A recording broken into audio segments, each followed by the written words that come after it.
नमस्कार दोस्तों, आपका स्वागत है अपने YouTube channel P for portfolio में। आज हम बात करने वाले हैं आईजीएल के बारे में, यानी कि इंद्रप्रस्थ गैस लिमिटेड के बारे में। स्टॉक 5% नीचे आ चुका है। इसके क्वार्टर फोर के रिजल्ट्स भी आए हैं। इसके क्वार्टर फोर के रिजल्ट्स को भी जानेंगे और साथ ही साथ आगे आने वाले दिनों में कौन से लेवल्स और टारगेट्स इसमें दिखाई दे सकते हैं उसके बारे में भी बात करेंगे। लेकिन उससे पहले अगर आपने चैनल को सब्सक्राइब नहीं किया है तो प्लीज सब्सक्राइब कीजिए और रेगुलर अपडेट्स पाने के लिए नोटिफिकेशन बेल को प्रेस कीजिए। तो चलिए बात करते हैं आईजीएल के बारे में।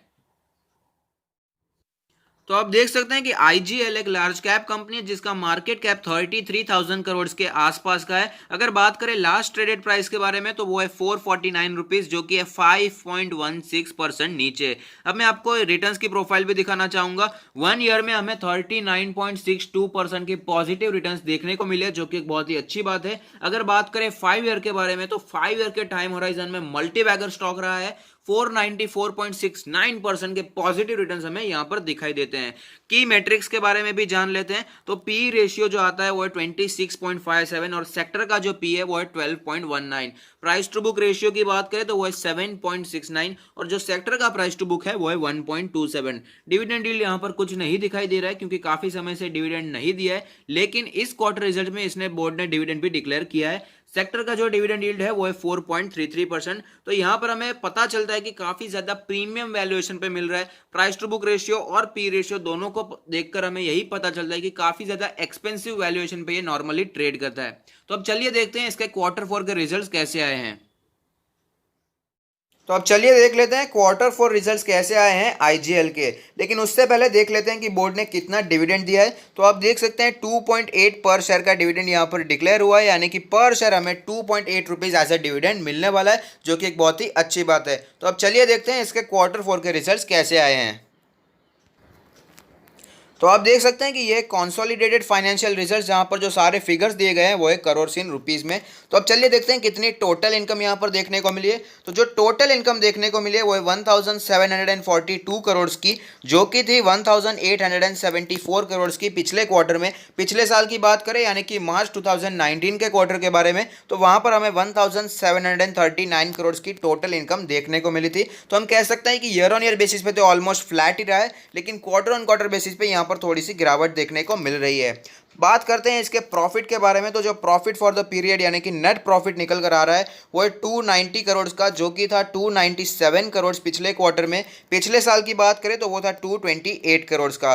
तो आप देख सकते हैं कि ईयर ऑन ईयर बेसिस पे अच्छी खासी हमें बढ़ोतरी देखने को मिली है, ग्रोथ देखने को मिली है। लेकिन क्वार्टर ऑन क्वार्टर बेसिस पे थोड़ी सी डिक्लाइन देखने को मिली है, ज़्यादा डिक्लाइन नहीं है, मार्जिनली थोड़ा सा हमें प्रॉफिट कम होता हुआ दिखाई दिया है। अब बात कर लेते हैं पूरे फाइनेंशियल ईयर में कैसी स्थिति रही है उसके बारे में। तो आप देख सकते हैं कि पूरे फाइनेंशियल ईयर में जो टोटल इनकम देखने को मिली है वो है 7,308 करोड़ की, जो कि थी 6,490 करोड़ की पिछले साल। तो यहाँ पर हमें अच्छी खासी ग्रोथ देखने को मिली है, जो कि एक बहुत ही अच्छी बात है। अगर बात करते हैं इसके नेट प्रॉफिट के बारे में तो जो profit for the period total year का निकल कर आ रहा है वो है 1248 करोड़ का, जो कि था 842 करोड़ पिछले साल। तो यहाँ पर भी अच्छी खासी हमें ग्रोथ देखने को मिली है, जो कि एक बहुत ही अच्छी बात है।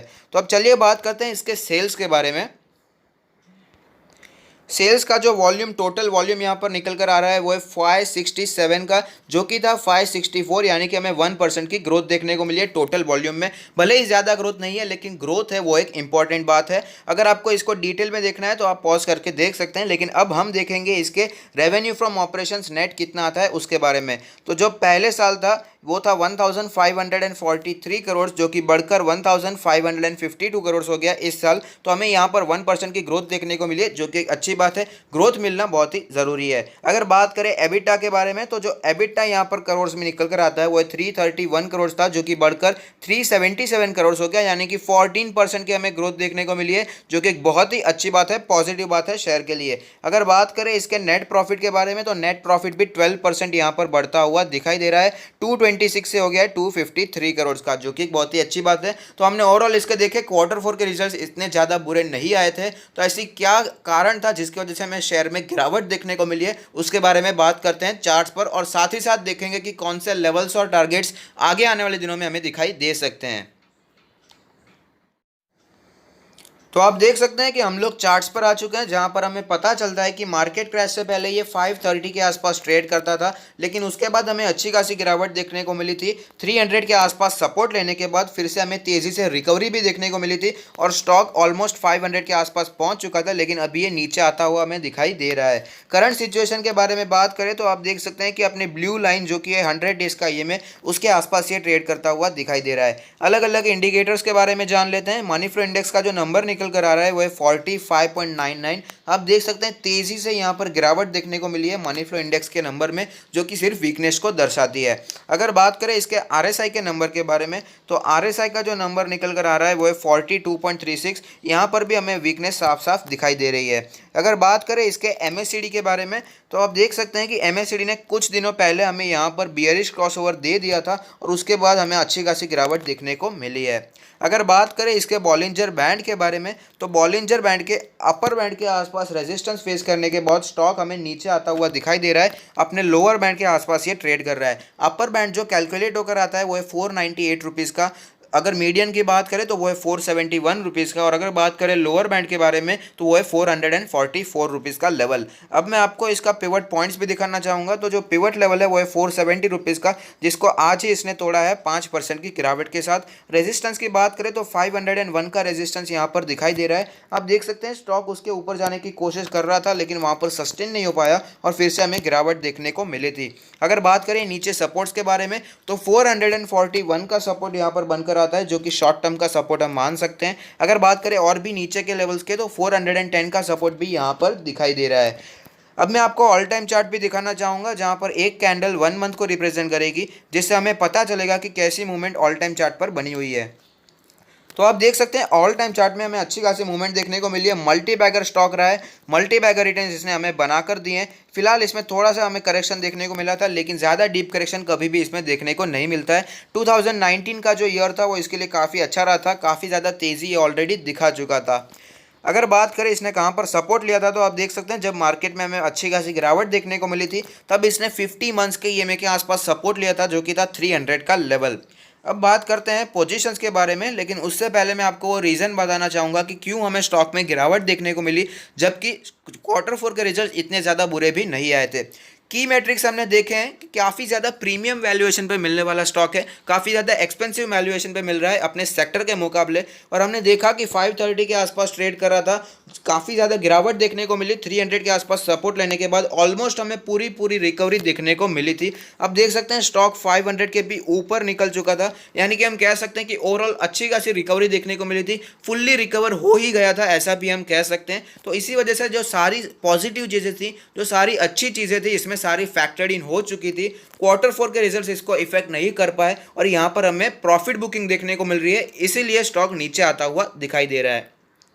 तो अब बात करते हैं इसमें पोजीशंस के बारे में। अगर आपने बहुत ही ज़्यादा ऊपर पोजीशन ले रखी है, तो मेरा मानना है इसमें आप होल्ड कर सकते हैं। लॉन्ग टर्म का पर्सपेक्टिव रखिए और आपको लॉन्ग टर्म में अच्छा मुनाफा ये स्टॉक ज़रूर बनाकर दे सकता है। और अगर बात करें आपने नीचे पोजीशन ली है, अगर आप प्रॉफिट में चल रहे हैं, अगर आपने शॉर्ट टर्म के लिए ली थी, तो आप इसमें से ऑफकोर्स प्रॉफिट बुकिंग करके निकल भी सकते हैं। लेकिन अगर आपने लॉन्ग टर्म के लिए लिया है, तो आप इसे कंटिन्यू होल्डिंग भी कर सकते हैं और साथ ही साथ पार्शियली प्रॉफिट बुकिंग करने के बारे में भी सोच सकते हैं। और अगर बात करें इसमें फ्रेश बाय के बारे में, तो मैं आपको कुछ लेवल्स दिखाना चाहूँगा। आप देख सकते हैं कि यहाँ पर एक पैटर्न बनता हुआ दिखाई दे रहा है, इसी के आसपास ये बार बार सपोर्ट लेता हुआ दिखाई देता है और 500 के आसपास फिर से रेजिस्टेंस फेस करता है। आप देख सकते हैं यहाँ पर कई बार इसने रेजिस्टेंस और सपोर्ट को फेस किया है। तो जो शॉर्ट टर्म ट्रेडर्स हैं, शॉर्ट टर्म इन्वेस्टर हैं, मिड टर्म इन्वेस्टर हैं, जो एग्रेसिव इन्वेस्टर हैं, उनके लिए ये लेवल अच्छा हो सकता है, क्योंकि 100 डेज का ईएमए भी यहाँ पर दिख रहा है, जो कि ब्लू लाइन है। और इसी के आसपास हमें अलग अलग लेवल्स दिखे थे, जो कि बॉलिंजर बैंड का लोअर बैंड था। पिवट पॉइंट्स का जो लेवल था वो भी इसी के आसपास था, 441-44 के आसपास। तो आप यहाँ पर सपोर्ट की उम्मीद कर सकते हैं। तो इनको जिनको यहाँ पर पोजीशन बनानी है, उसके बारे में ये लेवल अच्छा है। लेकिन जो पेशेंट इन्वेस्टर हैं, कंजर्वेटिव इन्वेस्टर है, वेट करना चाहते हैं, उनके लिए भी मैं लेवल बताना चाहूँगा, जो कि है 420 का लेवल, जो कि इसका 200 डेज का ईएमए है, क्योंकि उसी के आसपास हमें पिवट पॉइंट का दूसरा सपोर्ट देखने को मिला था, जो कि था 410 के लेवल के आसपास। तो जो पेशेंट इन्वेस्टर है वो वहाँ पर वेट कर सकते हैं, लेकिन जिनको अभी इन्वेस्ट करना है, तो इस लेवल के आसपास भी इन्वेस्ट करने के बारे में सोच सकते हैं। अगर मैं अपनी बात करूं तो मैं इसमें फिलहाल इन्वेस्ट नहीं करने वाला। अगर इसमें थोड़ी और गिरावट होती है तो ही मैं इसमें इन्वेस्ट करूंगा, क्योंकि काफ़ी ज़्यादा प्रीमियम वैल्यूएशन पे मिल रहा है और आप देख सकते हैं कि ऑलरेडी काफ़ी ज़्यादा रिकवरी देखने को मिल चुकी है। तो मेरी बात करूं तो मैं इसको 400 के लेवल के नीचे ही पसंद करूंगा। हालांकि 420 के लेवल से इसमें थोड़ी सी एक्यूमुलेशन करने के बारे में शुरू कर दूंगा। लेकिन अगर आपको ये वीडियो पसंद आया है तो लाइक कीजिए, शेयर कीजिए, कमेंट कीजिए, सब्सक्राइब कीजिए और मुझे मोटिवेट कीजिए। Thank you, stay happy, happy investing.